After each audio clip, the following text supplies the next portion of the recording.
Hey guys, today let's learn how to create or add keyframes in CapCut. So if you are editing or if you are just a beginner editor on CapCut, of course on this application, I'm going to teach you guys how you guys could utilize and add keyframes for you to use on your own videos that you want to edit on the CapCut application. So let's dive right into it. Okay, so first of all, I'm going to go and launch my CapCut editor over here, and then of course what I need you guys to do is to go on over and enter or add your necessary raw materials over here. Just import all of your necessary files, and if you have already done that, all we need to do next is to go ahead of course onto the video right here. As you see, once we tap, or rather once we left click on this video, we're gonna see this section on the top right of our CapCut applications. Now, as you see, we can actually edit its position and size, its blend modes, and stabilize, and every little thing about this video clip right here. And if you want to go ahead and add some keyframes, of course, all we need to do is to just go ahead on over on this section right here. Now, as you see, this is what you should tap on if you want to go ahead and add keyframes.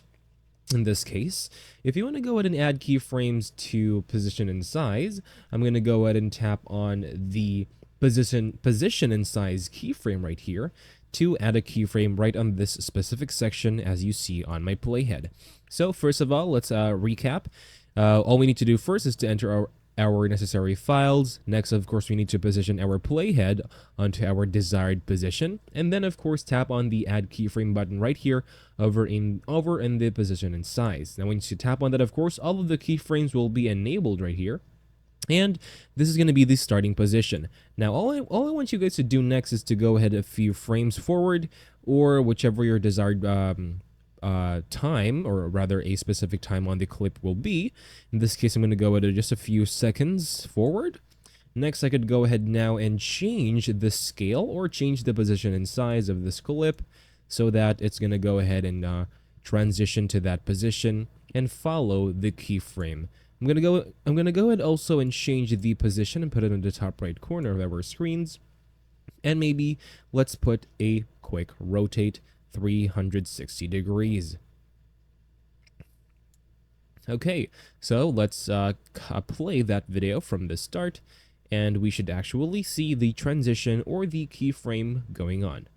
Okay, let's just tap on play right here. And as you see, that is how you guys could add keyframes and make quick and easy transitions like that on CapCut. As you see, let's go through that transition one more time rather. And boom. Of course, you could also do that with your blend modes, with your audios as well, with speed, or rather not really with speed, but you could also do it with your adjustment layers over here, and well, your audio, your video, and a lot different more. Just explore on the CapCut application. And that's all for this video, guys. Thank you guys for watching this video. I'll see you guys on the next one.